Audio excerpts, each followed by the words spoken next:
সরকারের আগে আমাদেরকে পার্কিংয়ের ব্যবস্থা করে দিতে হবে, আমাদেরকে ঘুম যাওয়ার ব্যবস্থা করে দিতে হবে। সরকার আইন করছে কেন্দ্র সবকিছুতে আমি মানি, তবে আমাদের ড্রাইভারদের যে শৃঙ্খলাভাবে চলি যে আমাদের গাড়িটা চাকা পাংচার হয়েছে রাস্তার পাশে সাইড করবো, ওরকম কোনো বাংলাদেশে হাইওয়ে সাইডে কোনো জায়গা নাই। ঢাকা চট্টগ্রাম মহাসড়ক এআই ক্যামেরার আওতায় আসায় স্বস্তিতে যাত্রী ও চালকরা, তবে ব্যবহারিক জায়গায় কিছু বিড়ম্বনার কথাও জানান তারা। আর এদিকে স্বয়ংক্রিয় ব্যবস্থা চালু হওয়ার পর মাত্র 24 ঘন্টার মাথায় মামলার সংখ্যা প্রায় 500 ছুঁই। সহকর্মীদের পাঠানো তথ্যচিত্রে ডেস্ক রিপোর্ট। ড্রাইভাররা ভালোভাবে গাড়ি চালাবেন, অটো মামলা খাবেন না।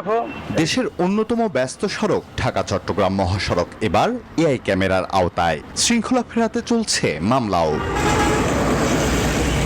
চালক ও যাত্রীরা বলছেন এআই ক্যামেরার কারণে সুফল পাচ্ছেন তারা। তবে অহেতুক মামলা এড়াতে মহাসড়কের পাশে সার্ভিস লেন করার দাবি চালকদের। সরকারের আগে আমাদেরকে পার্কিংয়ের ব্যবস্থা করে দিতে হবে, আমাদেরকে ঘুম যাওয়ার ব্যবস্থা করে দিতে হবে। সরকার আইন করছে কেন্দ্র সবকিছুতে আমি মানি। সব মশার বিরুদ্ধে সুরক্ষা দিতে এলো বসুন্ধরা এক্সট্রিম অ্যারোসল, মশার বিরুদ্ধে এক্সট্রিম সুরক্ষা। তবে আমাদের ড্রাইভারদের যে শৃঙ্খলাভাবে চলি যে আমাদের গাড়িটা চাকা পাংচার হয়েছে রাস্তার পাশে সাইড করবো, ওরকম কোনো বাংলাদেশে হাইওয়ে সাইডে কোনো জায়গা নাই। এদিকে মহাসড়ক ক্যামেরার আওতায় আসায় ডাকাতির মতো ঘটনা ঘটবে না বলে আশা যাত্রীদের। তবে পূর্ণ সফল পেতে উল্টো পথের যান চলাচল নিয়ন্ত্রণ জরুরি বলেও মত তাদের। আবার উল্টো পথে আসা যাওয়া অভ্যস্তরা দিচ্ছেন খোঁড়া যুক্তিও। নিয়ন্ত্রণে ব্যবস্থা নেওয়ার কথা জানায় পুলিশ। যদি কোনোটা হঠাৎ করে উঠে যায় সামনে পড়লে আমরা তাদেরকে আটক করি।